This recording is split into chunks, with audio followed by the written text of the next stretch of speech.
Let's make this quick. Hello everybody, this is 1341 here with a new segment I like to call Superhuman Face-Off. So this is basically like the Mount Vernon Kids or Deadpoolzilla's fight videos, but with my own little twist, since they have enough viewers to actually, and people who comment on the videos to actually vote on who would win in these fights and their opinions. I'm pretty sure that I will not get that many views for these videos, so I devised another method. So, my first fight that I would like to do, and it's going to be weekly, this is the first fight, and it's an interesting fight I came up with. It is Deadman from the DC Universe, and Howley Griffin, the Invisible Man from Alan Moore's League of Extraordinary Gentlemen. This is an interesting fight. We have magic versus a byproduct of science. So let's begin. The first category between the two is their powers. Deadman, being a ghost, has the ability to become intangible, can fly, turn invisible, and his main power, the ability to possess people. So I rate his powers at about 30 points, because he has more powers. Whereas the Invisible Man, Griffin, only can turn invisible. And he stays invisible. That's one thing. So I give him 20 points for his invisibility.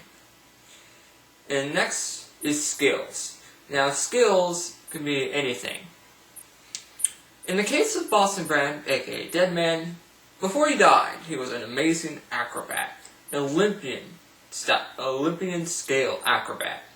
So I rate him at 30 points because of his Olympic capabilities in acrobatics.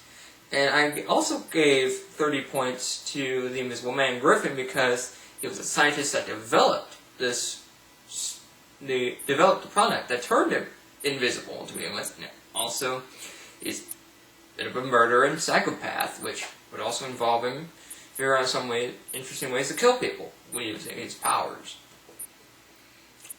Next up is weapons. No, experience. In experience, I gave Deadman 30 points because he deals with magical beings and evil forces on a regular basis. For example, in Justice League Dark, from the New 52, he's fought the Enchantress when she's gone insane, and fought Felix Faust. Whereas in the case of Griffin, the Invisible Man, his experience in the League of Extraordinary Gentlemen, which I'm only referring to, he used his invisibility to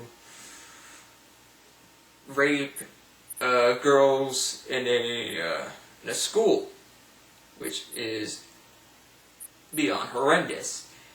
So I give 20 points in experience. And also, in the second volume of the League of Extraordinary Gentlemen, he also was the Benedict Arnold that decided to sell everybody out when before the Martians even invaded.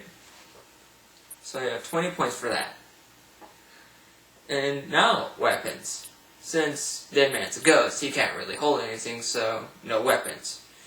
Whereas the Invisible Man, Griffin, he can hold weapons, like obviously knives and all that stuff. He can use his bare hands, so weapons is at 10 points for the Invisible Man. A decent advantage over Deadman. And weaknesses is that I gave 10 points to Deadman's weaknesses because he's a ghost who can't touch anything, and also, if someone has a strong constitution, they can expel him from their bodies. And in the case of when Deadman tried to possess John Constantine, a bit of his energy stuck to Deadman for a while. And it was like disgusting energy.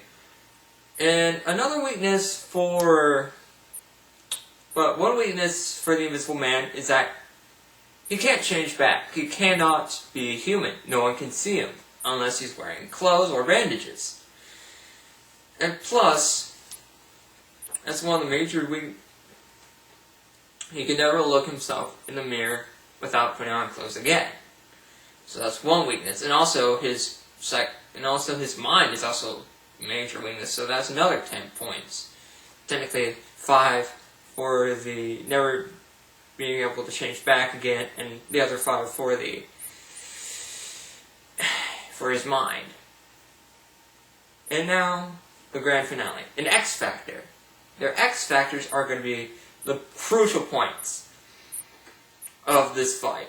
And I gave Deadman 90 points out of 100 because he is a ghost, which means the Invisible Man cannot touch him, and it will be hard for him to fight back.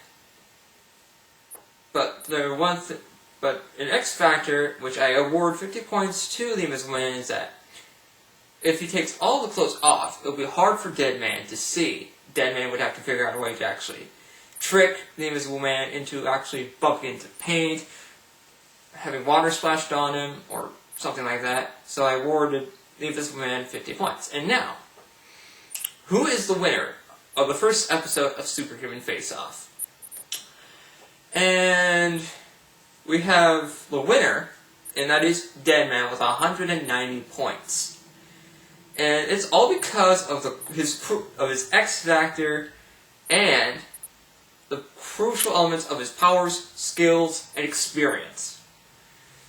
Well, Deadman, the Invisible Man did good too at 140 points, so 50 points off, but it was still a good fight. How I would see the fight were to go down, I would say Deadman is floating through the skies, and he runs into Griffin about to murder someone, and so the fight starts there. He possesses a nearby... Boston would possess a nearby bystander and actually hit the Invisible Man back. And the fight will continue. Griffin would kill the body that Deadman's was in. Deadman would escape, try to possess the Invisible Man, but at this point his clothes would be gone, so you can't find him.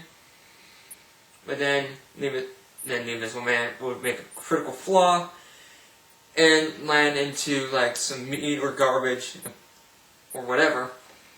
Then Deadman could possess him and have him inflict self-harm by hitting walls or punching himself in the face. And then the coup de grace, have him hit his head on a lamppost, and Deadman would be victorious. So that's the first fight of Superhuman Face-Off. I hope you enjoyed it, and tune in next week. I am Serpentine451 saying, the fights are not yet over.